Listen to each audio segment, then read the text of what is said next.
The council is, I'm seeing most names. I think everybody's here.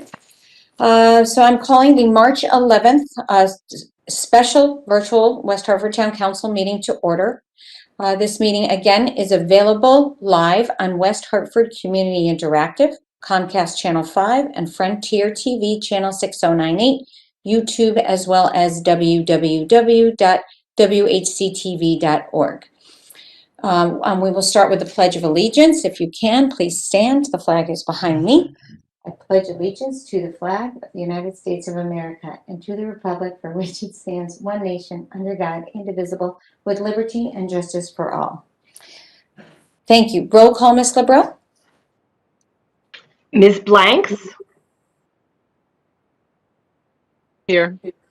Ms. Cantor? Here. Mr. Davidoff? Here. Ms. Fay? Present. Mr. Gold? Here. Ms. Kerrigan? Here. Mr. Sweeney? Here. Mr. Winograd? Here. And Mr. Williams? Here. Thank you. Thank you, Madam Clerk. This is a virtual meeting and we are operating under modified rules. As a reminder, for the sake of ease and efficiency, motions made by the Deputy Mayor need not be seconded, and in many cases, we will continue to vote on routine items by unanimous consent. However, all other motions, such as floor amendments, must be seconded when required under Robert's rules. There are also some motions that we may vote on by voice. When we do so, I will ask all counselors to make sure their videos are on, visibly raise their hand when they say a yay or nay, and so the clerk can recognize and get an accurate count. Item A is introduction of the 2021-2022 fiscal year budget as proposed by the town manager and superintendent of schools. Mr. Hart, your presentation. Thank you, Mayor. Matt Hart, Town Manager. Good evening, everyone, and thank you for joining us at tonight's presentation. I have several key staff in attendance tonight, members of our budget team. We've got Peter Privatera, our Director of Financial Services, Lisa Newton, our Accounting Manager, Patty Lewis, our Budget and Grants Manager. I believe I also see Angela Iudiciani, one of our accountants as well. I will warn you in advance, I've got a lengthy presentation tonight. It's probably the most important presentation we make each and every year. And this was an exceptional year. We've got a lot of things to talk about. But I do promise to get you out in time to watch the Yukon men play once again in their return in the Big East tournament. So let me, and we wish them all the best, certainly. And if they can follow the good success of their female colleagues. So I'm going to pull up.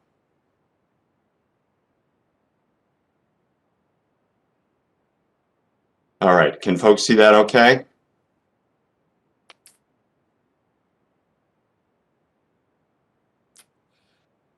So first of all, talking a little bit about this past year,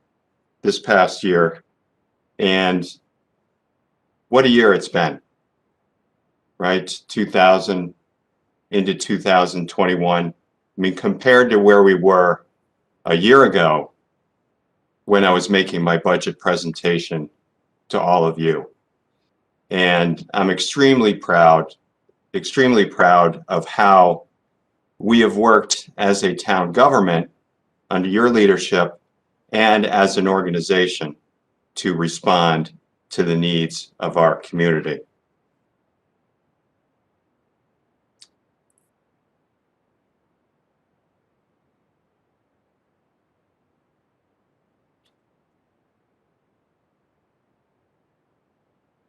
All right, I need just a second. I'm sorry, I'm having a little problem with my slideshow here. Ms. Ronheimer, what slide are you seeing right now? Mr. Hart, please share the documents only and not your screen. Got it. How's that? Yes. Okay. All right, so I want to talk a little bit about our accomplishments from the past year before we get into the numbers. So let's spend a little time on this. And the council is well aware of these things. Some of the fabulous work that our staff has done across the board. You know, this is an example of our fire department team working with their colleagues at the health district and the police department to promote public health awareness and education in town center on a whole variety of important topics. Here's an example of unique ways, creative ways of providing customer service. And here's a quick example of our library and their popular curbside pickup program that they've been utilizing very successfully over the past several months. We came up with new ways to vote more safely during the course of the pandemic, as you'll recall. So kudos to our registrar of voters and our town clerk's office and others for the great work there. We developed various creative solutions to providing recreational programs to the community. And here are some examples: the bike rides, the family yoga in the parks, our walking groups for our seniors, all good outdoor safe activities. I really want to credit and thank our school district for working with our IT department, plant and facilities, and a host of other partners to conduct school in a safe manner using a combination of remote and hybrid learning over the past year. We came up with various creative ways of supporting our business community, as you know. And one of the things we're most proud of is the outdoor dining experience that we were able to create here in West Hartford. As I've said before, unrivaled in the state of Connecticut, and something we're looking to replicate again in 2021. Continuing with the economic vitality theme, you know, despite the pandemic,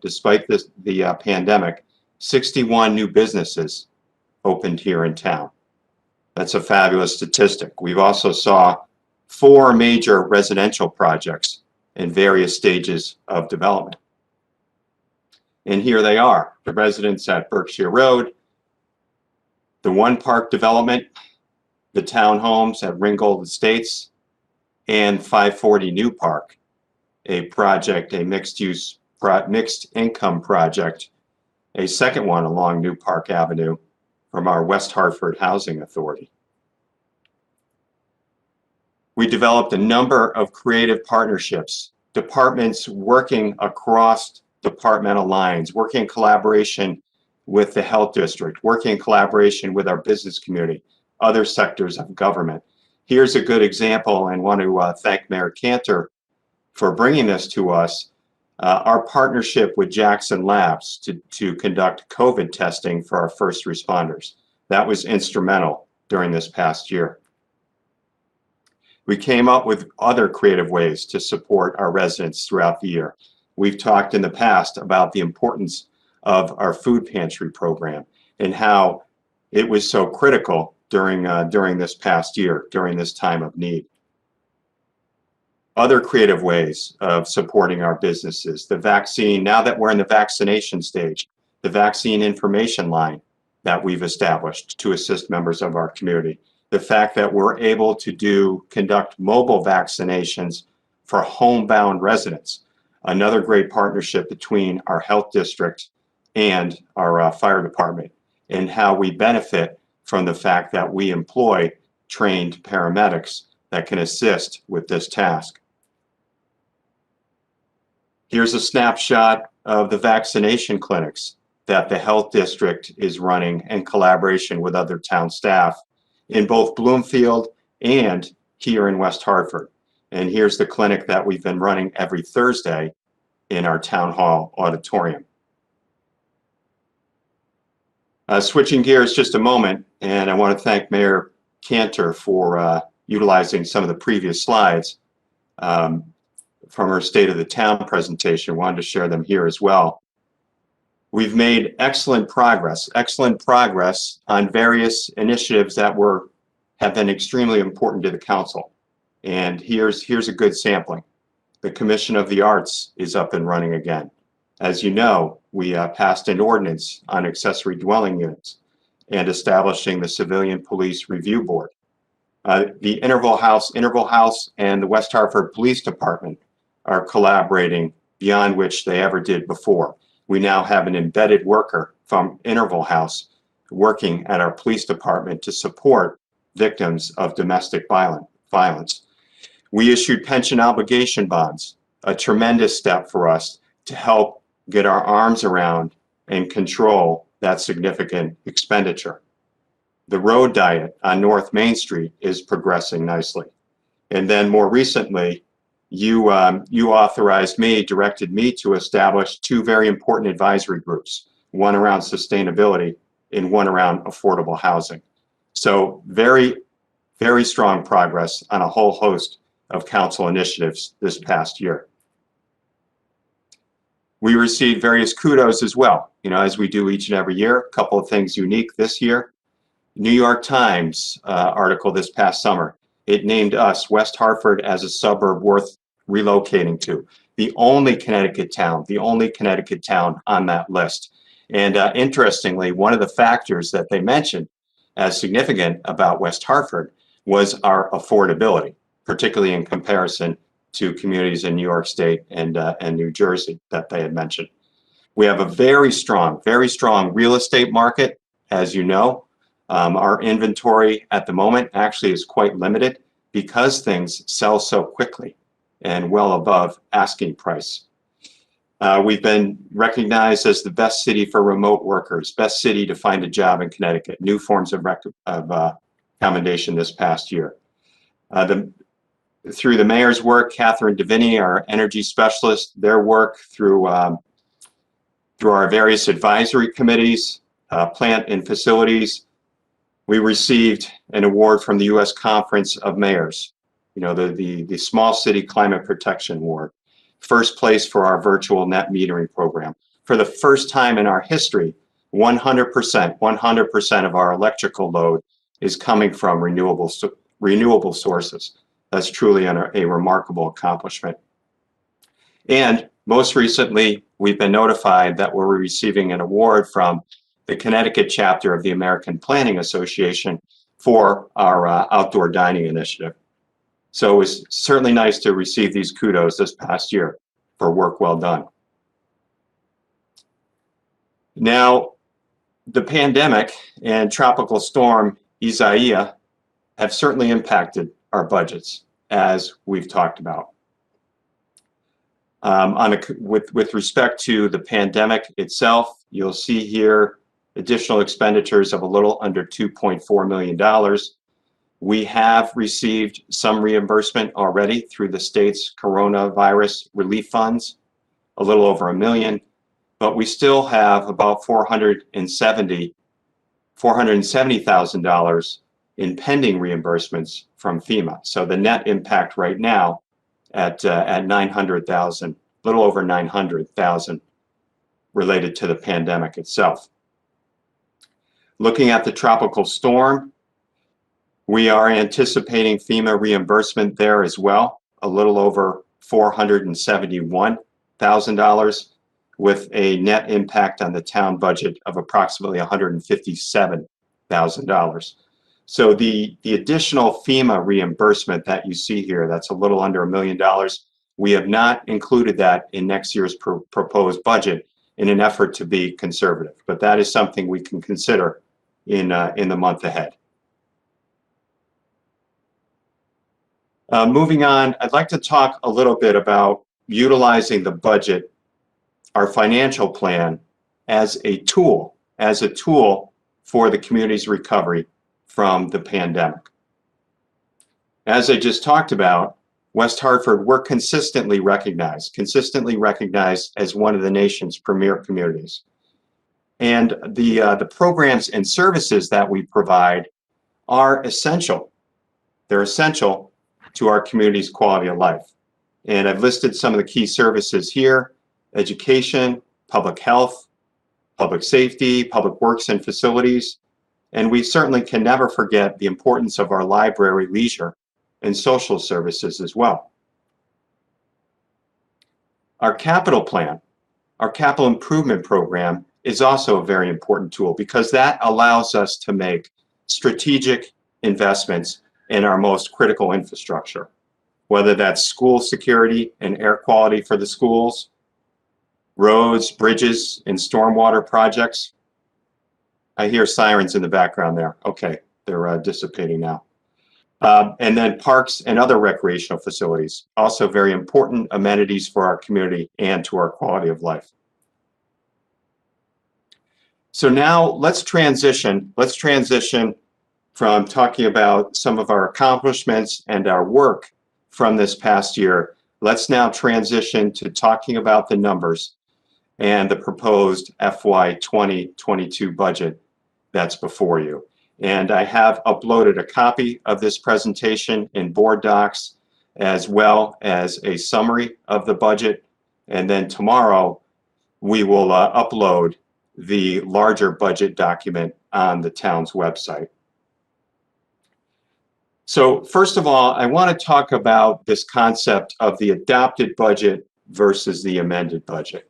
And the reason I want to do that is because the superintendent of schools, in presenting his proposed budget, he presented his adopted amended budget, which is a perfectly acceptable practice employed by many governmental entities. But I want to make sure we do this crosswalk so that we have an apples to apples comparison. So the adopted budget for the current fiscal year for FY 21, as you can see here for the town side, approximately 112.8, 112.9 million. We have made supplemental appropriations to date this fiscal year of approximately 1.75 million. So that brings the town's adopted or amended budget to approximately $114.6 million. Looking at the school budget, the Board of Ed budget, their adopted budget was approximately $170 million for the current year. However, recall, the council at that time established a non-lapsing fund for the school district to utilize as needed. And that fund totaled approximately totals $2.3 million. So that brings the Board of Ed, the school district budget for the current year to this total of $172.37 million. So this distinction, I think, is very important, the distinction between the adopted budget and the adopted amended budget. Here's another example of that. So when you look at, on the town side of the budget, our adopted budget, and then you layer over that the amended budget, bringing us to an amended budget of approximately $114.6 million, comparing that to the proposed budget for next fiscal year, the $116,188, there's an increase of a little under $1.6 million. On a percentage basis, that is 1.38%. 1.38%. Now let's do the same thing for the school district. When we compare the current year's amended budget, that 172,373, let's compare that to the superintendent's proposed budget for FY 22, the 176,303. And you see an increase of approximately $3.9 million. On a percentage basis, that is 2.28%. However, to be consistent throughout the remainder of this presentation, I'm going to talk about comparing the FY21, the original FY21 adopted budget, to my proposed budget for next fiscal year. But I did want to explain that amended adopted concept to you first. Okay, so here is a snapshot of the proposed budget for next fiscal year compared to the current year's adopted budget.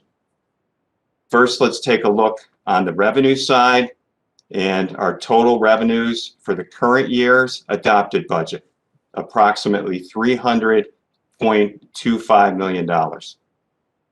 Our revenues for the next year's proposed budget, approximately $308.62 million. That's an increase of approximately $8.37 million, or 2.79%. 2.79%. A couple of other salient things I want to point out here on the taxes with respect to property taxes. You can see the increase, and we'll get into a little bit more detail in a couple of minutes in terms of the tax levy, what we would need to raise for this. 8.8 million in new spending and grand list growth of approximately $1.2 million. So this leads to an increase in the property tax burden of 3.83%. 3.83%. So you may ask, why are we increasing property taxes by 3.83%, but total revenues are only increasing by 2.79%? There's a very important factor that I want to point out here, and that is the use of fund balance, if you can see my cursor. Recall for the current year's budget, and this is something that I recommended you do, we utilize $1.5 million from fund balance. I am not recommending that you do that again in FY22. So that leaves a little bit of a gap of 1.5 million that we need to account for. And that is what is driving, in part, that increase on property taxes. Looking now, moving down further on the page on the expenditure side, and the revenues and the expenditures should line up. Again, just looking at the adopted budget for the current year, not the adopted amended budget. On the town side, that $112.84 million for the current year. What I am proposing for next year is $116.18 million. That would be an increase of approximately $3.33 million, or 2.95%. 2.95% increase for town services. For the Board of Education, the current year budget of approximately $170 million, increasing to approximately $176.3 million. That's an increase of approximately $6.2 million. On a percentage basis, 3.66%.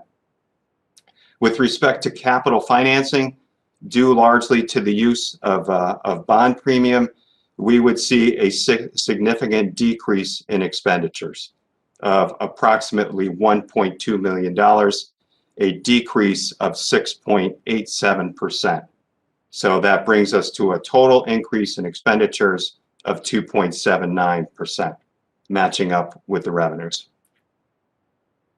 Here's another quick snapshot of it. You know, the town, the Board of Education, and right now that's just the superintendent's proposed budget, not the board's adopted budget, as you know. Capital financing piece, and that brings us to the total amount for the proposed general fund budget for next fiscal year. Here's a quick overview breaking down some of the key components. Again, a 2.79% increase in general fund expenditures, 2.95% for town services, 3.66% for education, and a 6.87% decrease for capital financing. This would necessitate a uniform mill rate of 43.16 mils, 43.16 mils. So it would increase from the current level of 41.8 mils to this 43.16. That's an increase of 1.36 mils, or 3.25%. An increase of 3.25% for the mill rate for the proposed budget. Let's break down the revenues in a little bit more detail. So here's a quick snapshot. Property taxes, as is true for the vast majority of Connecticut, other Connecticut municipalities or Connecticut municipalities, most of us receive the bulk of our funding from local property taxes. The same holds true here in West Hartford. 88% of general fund revenues for next year. And you can see the other categories. The one that's also notable is intergovernmental at 8%. Now that could change. That could change depending upon our potential use of American Rescue Act monies that I'll talk about later on in this presentation. Sticking with our revenues, let's talk now about the grand list. So our new grand list, and the grand list is published and dated for October 1st of every year, as the council knows. So for October 1st of 2020, our new grand list is a little under $6.4 billion, a little under $6.4 billion. And you can see the breakdown here. It increased by approximately 27.8 million or 0.44%. And you see how it breaks down between real estate, personal property, and motor vehicle. The real estate increasing by 11.5 million, 0.2%.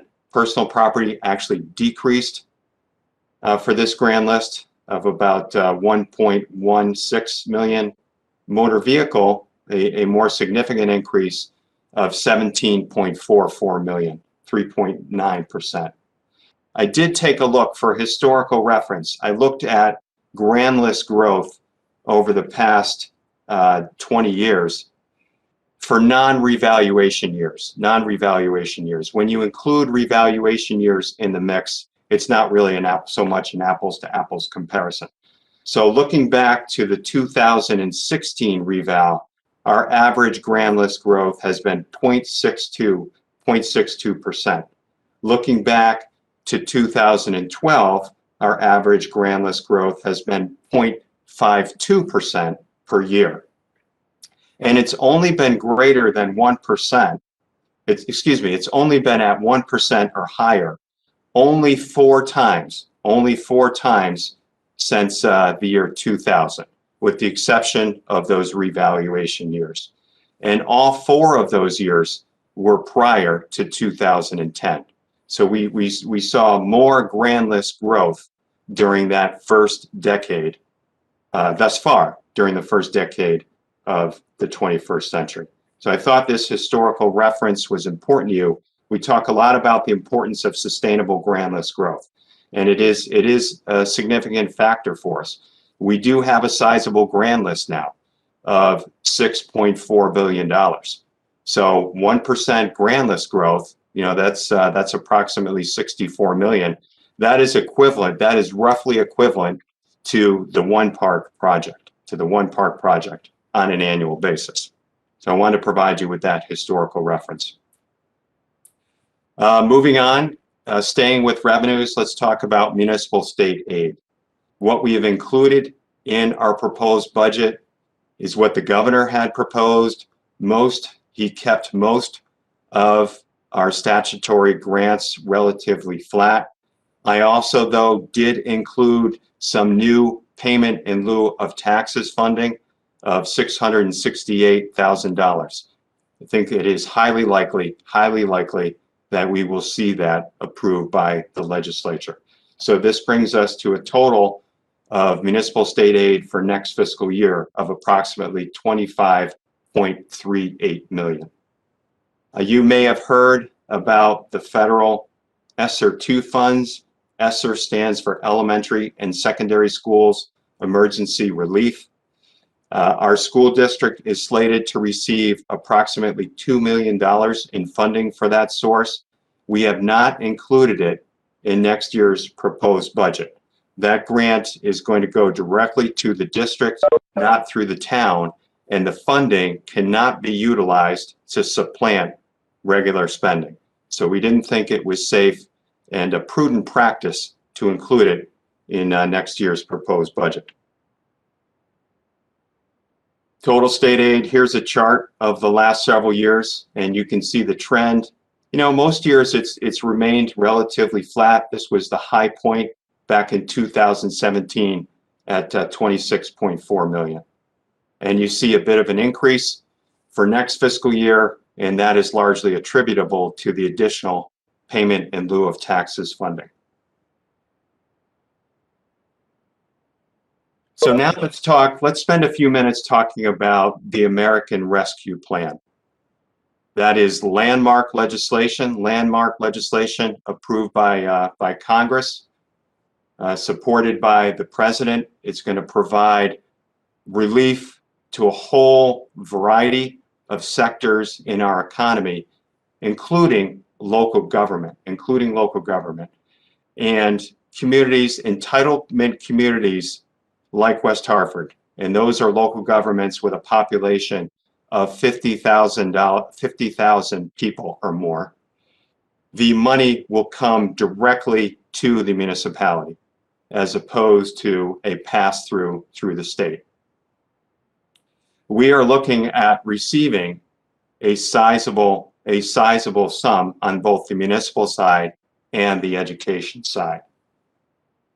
On the municipal side, 24.83 million, and in terms of the education relief, 10.32 million. So in aggregate, roughly 35 million in new federal relief dollars coming to West Hartford, and these can be utilized through 2024. You know, this is certainly tremendous assistance to local governments across the country and also here in West Hartford. We are just learning, though. We are just learning about how this money can be utilized, and we'll be learning a lot more, I expect, within the next several days. It's not going to be as simple or as easy, though, as appropriating some amount of this for use within the operating budget as a revenue to fund certain municipal expenditures and, you know, adjust the mill rate accordingly. It's not going to be quite that simple here, especially in states like Connecticut that are very reliant on property taxes, as opposed to local governments in other states where they lost very significant amounts of sales tax and other revenues. What can the money be used for? We only know at this point at a very high level what it can be used for. So one broad category is to be able to respond to the current public health emergency, to the pandemic. And this would include local governments providing direct assistance to households, to small businesses, and to nonprofits. Another large bucket is premium pay. Premium pay, and I don't know how that is defined just yet. Does it include overtime, for example? Don't know the answer just yet. But premium pay for workers performing essential work, or providing grants to eligible employers who have employees performing this essential work. A third big bucket that I think is going to be of particular importance to us is for the provision of municipal services that have been impacted by lost revenue. What are some examples here in West Hartford? Well, certainly parking services. We know how the parking fund has been impacted over this past year. Leisure services to a smaller extent. Other categories as well. And then a fourth main bucket here for use of the rescue plan funding is for investments in water, sewer, or broadband infrastructure. This could be very relevant here in West Hartford, where, as you know, we have some critical infrastructure needs. We have a critical need to improve our drainage and stormwater infrastructure. So potentially, we could utilize some of this money for that purpose. Importantly, the funding cannot be used to deposit into a pension fund, to shore up a pension fund. It cannot be used for that purpose. It also cannot be used to offset a cut in municipal taxes. And the Treasury Department should be issuing guidance soon. I think that's going to be very, very critical. Everybody's asking questions right now. I understand that. We're all anxious to know how we can utilize this funding, and we should know more soon. Moving on, so leaving intergovernmental revenue, let's just spend a moment or two talking about program revenue. We know that that was impacted this past fiscal year, as there were a number of programs, particularly in leisure services, that we could not safely provide to the community. And we did adjust spending accordingly, the spending side of the budget, the expenditure side of the budget, to account for that. But in 2022, we are planning to restore our popular leisure services programs. And here are some of the most relevant examples. Opening the outdoor pools to a larger extent, close to what we've done in previous years, resuming our summer camps in greater capacity, resuming programming at Elmwood Community Center, both senior centers, and more fully at Westmore Park. We were able to provide some limited camp activities this in 2020. We're hoping and we think we're able to do much more in 2021. And last but certainly not least, we want to bring back our very popular Celebrate West Hartford event, and we are looking to do that in June of next year. Okay, so that's a good conversation on revenues. Now let's talk about the expenditure side of the budget.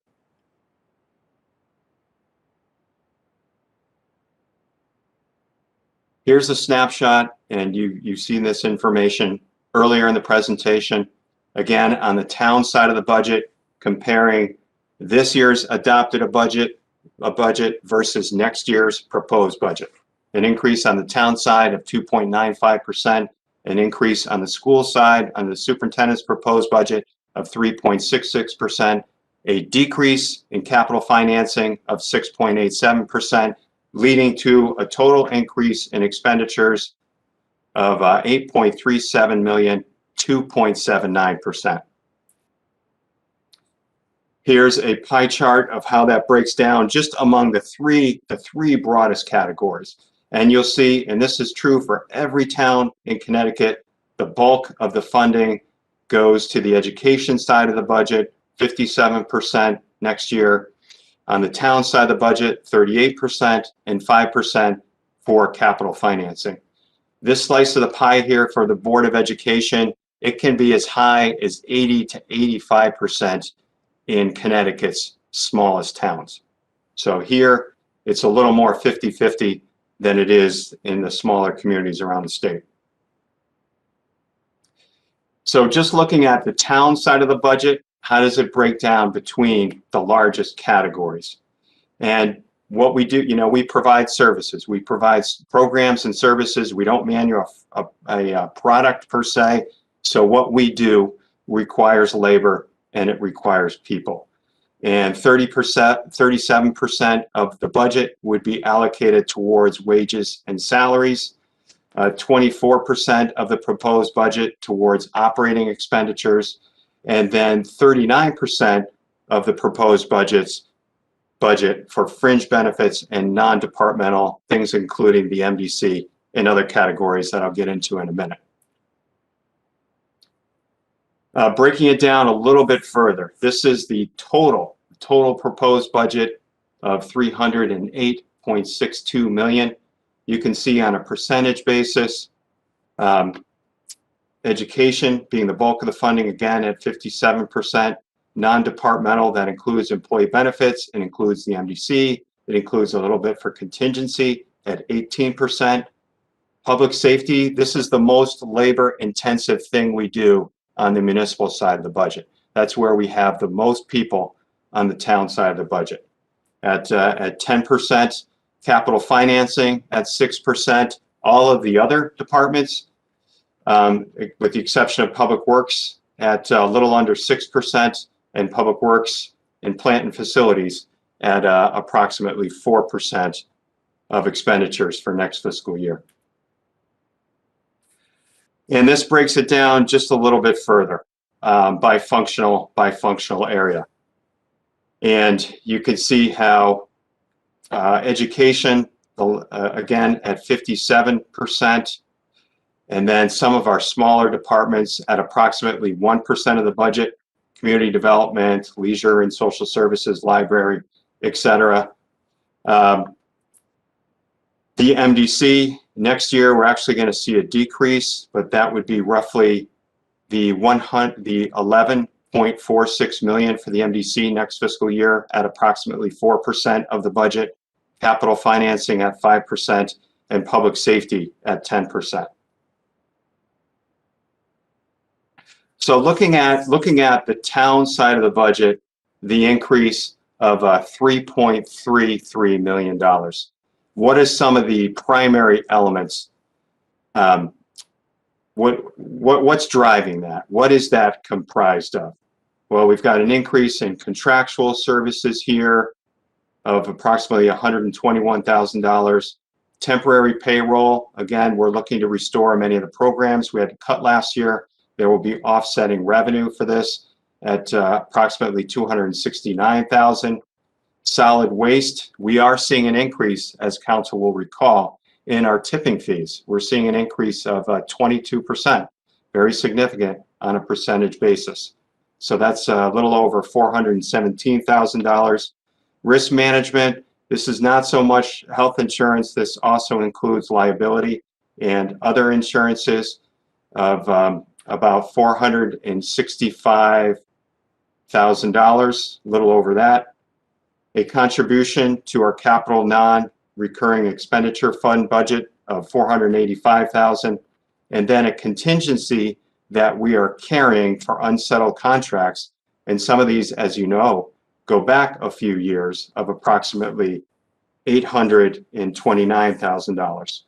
And then a contribution, and I'm going to talk about this in a little more detail in a couple slides, to our pension fund of $1.12 million for next fiscal year. Now we have offset this, and it took a fair amount of work on our side to get the increase on the town side to 2.95%. We have some very important offsets here. We did our very best to hold discretionary line items flat. Some of them have been at the same level for some years now. We're also carrying approximately $1 million in unfunded positions, approximately 13 unfunded positions across the organization. We're fortunately, this could be the first time in recent memory, we're looking at a lower ad valorem from the MDC of $389,000, and we are planning to use additional bond premium of about $2.3 million to offset our debt service liability. So these are some of the things we've done to hold down the increase in expenditures on the town side of the budget. And when we get to your budget workshops, we'll be able to talk in more detail about these and take your questions. Just a couple I wanted to touch on, and that's the town's pension liability. ADEC, as council knows, stands for Actuarially Determined Employer Contribution. As I talked about, we're going to see an increase of $1.12 million for next year, but a very, very significant difference. This is a very significant action approved by the town council relatively recently. We, with council approval, we are planning to issue pension obligation bonds. At the same time, we're going to create a pension bond reserve fund to make sure that we can address any volatility in the pension payment going forward. So we're going to use that $1.1 million in next year's ADEC payment to help create, council will recall, to help create this pension bond reserve fund. And this is one of the slides we presented when you voted at that item. And this shows the significant savings we hope to achieve through this plan. And this is one of the scenarios that we presented where over the 30-year term, you know, the town is looking at saving approximately $141 million by utilizing this tool. So we're really excited about that, but we do need this additional ADEC payment to help fund this very important pension bond reserve fund. The MDC, as I talked about, a decrease for next year in the ad valorem payment. We'll certainly take that whenever we can get it. And here's the trend in the MDC ad valorem over the past several years. As you will see, at approximately 7.1 million in 2012, the high point for the current year at 12.3 million, and then the decrease for next fiscal year. So that was good news for us, certainly. Just a few quick points about the superintendent's proposed budget for FY 2022.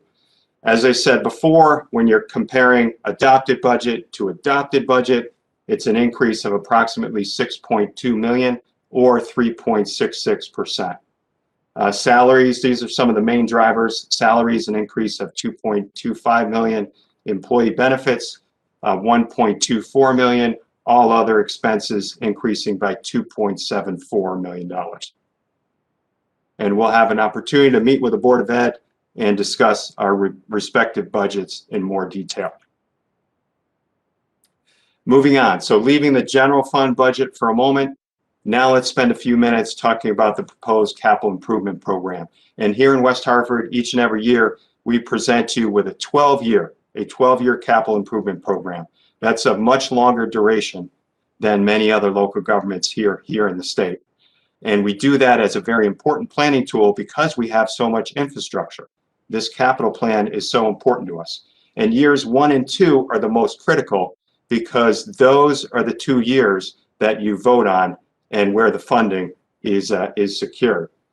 So here's a snapshot on the upper part of the page. This is the revenue source, and you can see the comparison, or excuse me, the 2 years, FY 22 and FY 23, as is true for many years now. The bulk of the recommended funding would come from the issuance of general obligation bonds. And you can see in FY 22, approximately 20.87 million. In FY 23, approximately 21.86 million. A smaller sum of money coming from capital non-recurring expenditure fund. A somewhat larger sum coming from state and federal grants. This could change even more significantly depending upon our potential use of the American Rescue Plan funding. And then this includes other funds such as Westmore Park, a much smaller but still important funding source for the capital plan. And you'll see the total for next fiscal year at approximately 27.64 million, for FY 23, approximately $30.2 million. And we're going to have a whole separate session on the capital plan where we can get into this in more detail. And here on the expenditure side of the capital plan, for those 2 fiscal years, here's a breakdown between transportation, education, parks and rec, town buildings, government operations, and rolling stock and miscellaneous equipment.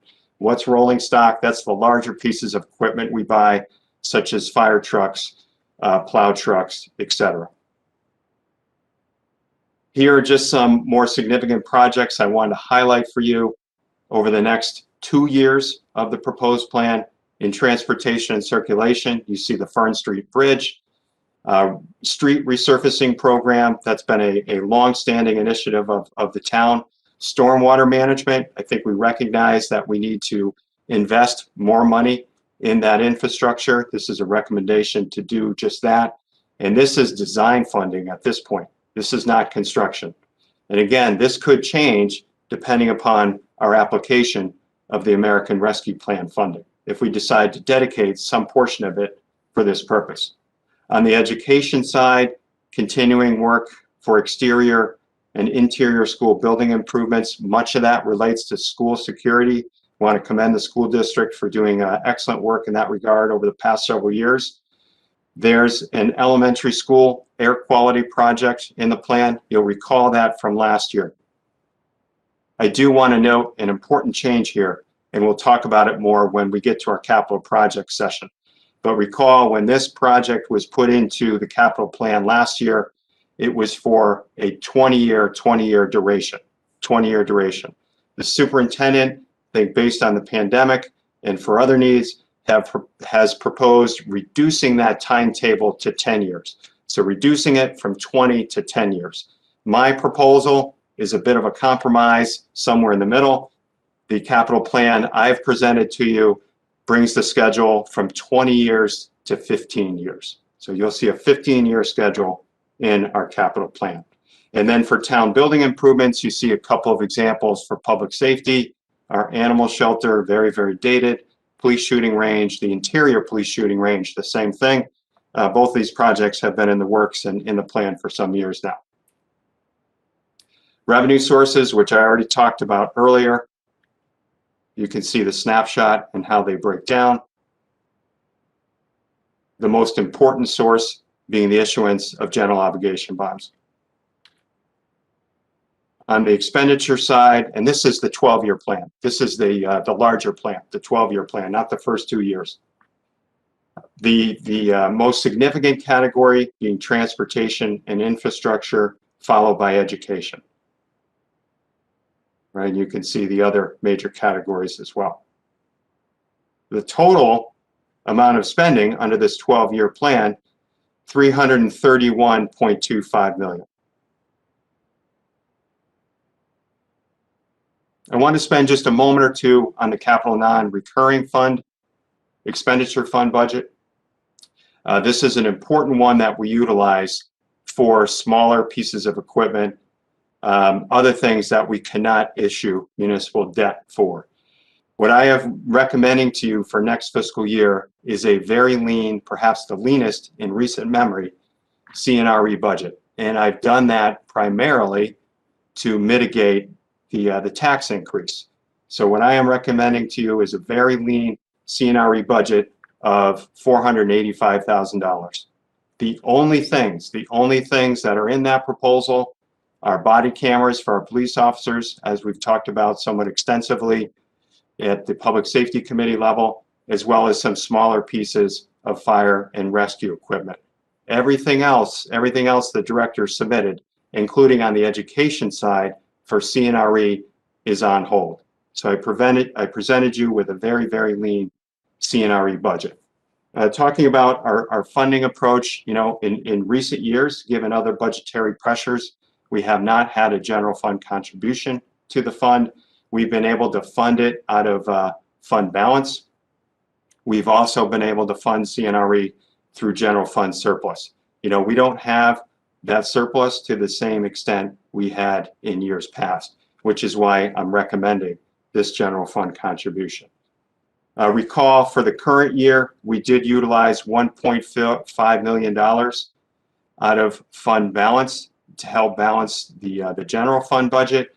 Right now, that money is sitting in CNRE, and at the end of the year, you'll be able to make a determination as to how to best use that. Do we want to put it back into fund balance, or do we want to use it for another purpose? Now let's move on to talk about the impact on the taxpayer. The impact on the taxpayer for the budget for next fiscal year. As I've talked about already, we're proposing a uniform mill rate like we've used for several years here in West Hartford. The current mill rate is 41.8 mils. The proposed mill rate for next fiscal year, 43.16 mils, an increase of 1.36 mils. So let's take a look at, if we can, at an average single family home, an average taxpayer. Here's what we calculate. Some people pay a lot more than this, some people pay less. Our average single family home has an assessed value right now of $227,000, approximately $227.5 thousand.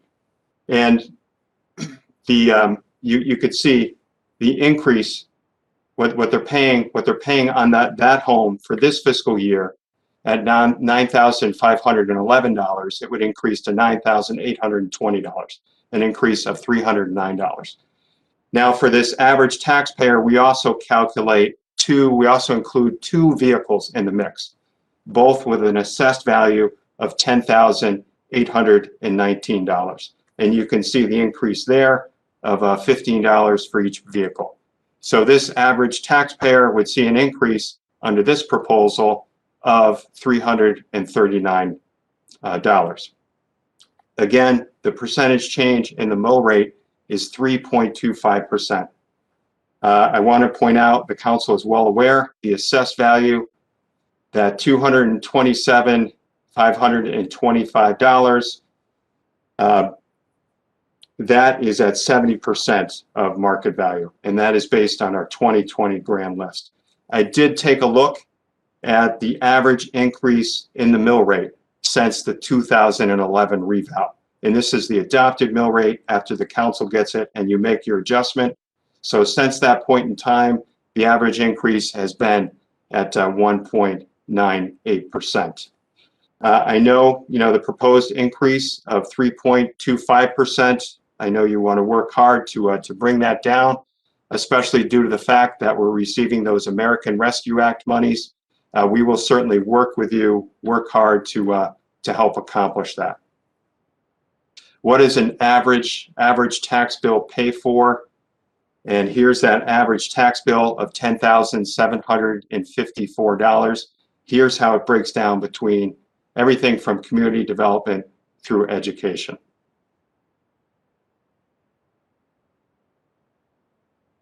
What are the options for the council? I'm presenting this budget to you. You now have a chance to make revisions. You can work certainly to incorporate any additional state or federal aid. Again, we're all very, very interested in that American Rescue Plan funding. How can we potentially utilize that, for example, to mitigate the tax increase? How can it be utilized to support businesses and nonprofits? Maybe we want to consider restoring some of our key reserves that will help us in future years. And then importantly, we would recommend that we take a hard look at utilizing some of that money to make very strategic capital investments that would help us lower future operating costs and grow the tax base. Stormwater being one example. And then you certainly have discretion to adjust expenditures for both the town and the Board of Ed. And the Board of Ed, as you know, that is subject to certain limitations set under state law. At my level, I have no discretion to adjust the superintendent's proposed budget. It's my responsibility to pass that on to you. You have some discretion to adjust the budget adopted by the Board of Education. So I did want to spend a moment or two, and we're close to wrapping up here. I did want to talk about 2 years from now. I did want to talk about fiscal year 2023 and beyond.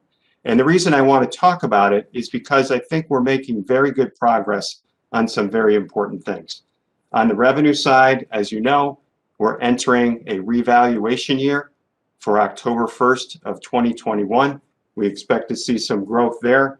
We also have some number of development projects, economic development projects in the queue, in the works. Some of them I mentioned at the beginning of this presentation. Importantly, on the expenditure side, we're turning the corner. We're turning the corner based on your work, based on our work over many, many years now. We're turning the corner on some of our major cost drivers.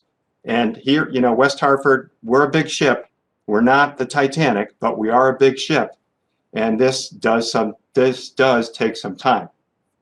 On the pension, we've talked at length for significant time now about how that's a major cost driver. The issuance of the pension obligation bonds will certainly bring some relief. That was one of the key reasons why you approved that plan. With respect to employee health insurance, we're making good progress there. We're in negotiations with our bargaining units. I think you'll see some good news soon. Separation pay, this is for retiring or separating town employees. That's been a challenge to fund in recent years. However, the benefit has changed. Newer hires do not have the same benefit. We're probably a couple of years away from completely turning the corner on that, but we're making good progress. Energy side, we've done an excellent job negotiating good energy contracts for the town. that are really benefiting us.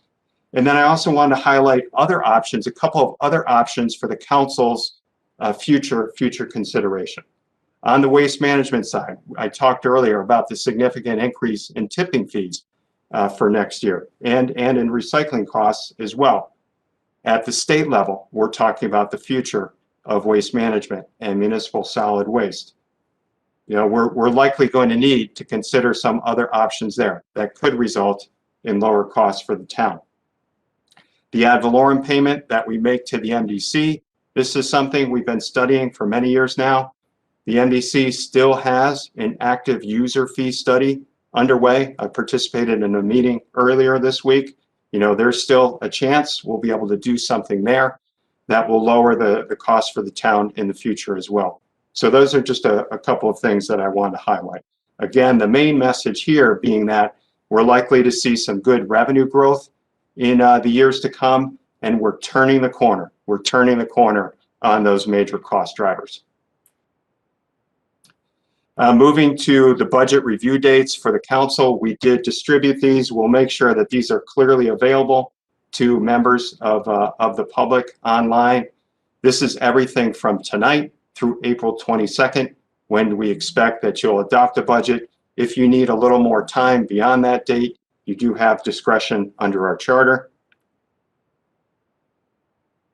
And here's the Board of Education budget review dates, everything from March 2nd, when the superintendent presented his proposed budget, through the board's anticipated adoption date of April 6th. I did want to point out here, I meant to do so. Again, the Education Liaison Committee, that is the full town council plus the full Board of Ed. We meet roughly once a year, and that's to talk about budget. This year, we'll be meeting virtually on the night of March 30th at 6 p.m. Most of our evening meetings will be starting at 6:30, but there are a handful of exceptions here that I would want you to keep an eye out for, and we'll make sure to alert you to that. There are a handful of meetings where we're going to be meeting at 6 p.m. instead of 6:30. A budget recap. You know, what we presented to you this evening, we think is a very responsible budget, consistent with our tradition of financial management excellence. Again, over a very, very challenging year. We have also worked very hard, and I talked earlier about how the budget and the capital plan, they're a tool to the town's recovery. They are such. What we do here at our level, and what the West Hartford Public Schools does on a day-to-day basis is absolutely critical to the quality of life that our residents enjoy here in town. And they help distinguish us and make us one of those premier communities across the country. Our award-winning school district, we know that that's certainly well-deserved. We have full-service public safety departments. We have a full-time career fire department that can respond to a whole variety of incidents within just a few minutes, as opposed to in some communities where you're waiting 10 minutes, 20 minutes, or even longer in some instances.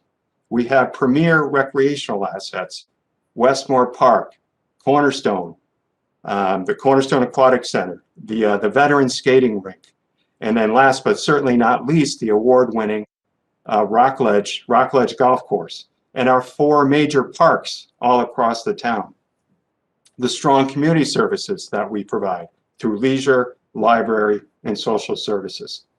And the budget is so important. This is a little catchphrase I like to use. Quality services plus prudent financial management, that prudent financial management, those things lead to quality of life and return on investment for our residents and for our businesses and other taxpayers. Last but certainly not least, I want to give a big thank you to the members of our budget team. First of all the directors and many of our middle managers worked very hard to prepare this proposed budget, which we presented to you tonight. And I talked about the fact that it took a fair amount of work to get that increase down on the town side to 2.95%. And I imagine the same held true for the superintendent of schools to come in where he did. And I want to thank these staff members in particular, Carrie Huffner, our staff assistant in the finance department, Angela Iudiciani, one of our accountants, doing great work on the capital budget, Patty Lewis, budget and grants manager, Lisa Newton, our financial operations manager, and last but certainly not least, someone who I rely on significantly on a day-to-day basis, 24/7 almost, Peter Privatera, our Director of Financial Services. That completes my presentation this evening, Mayor. I greatly appreciate the council's time and attention, and I look forward to reviewing it with you in more detail at our upcoming budget workshops. Thank you, Mr. Hart. Okay, so Mr. Davidoff, now to you. And I also want to thank everybody's work that went into this budget. We appreciate it a lot of it is said, so I just also want to thank you all. Mr. Davidoff, would you like to make a motion? Thank you, Madam Mayor. Without objection, I move that this item be set for public hearing on March 30th at 2 p.m. and April 8th at 6 p.m. Is there any objection? I'm not seeing everybody's screen, but I'm listening. There being no objection, the motion is adopted. And so, Mr. Davidoff? Thank you, Madam Mayor. Without objection, I move that we adjourn. Again, thank you all for being here tonight. Thank you, Mr. Hart. Thank you to the financial team led by Mr. Privatera. And we will have many more discussions. Is there any objection to adjourning? All right. But there being no objection, the meeting is adjourned. Go UConn. Thank you.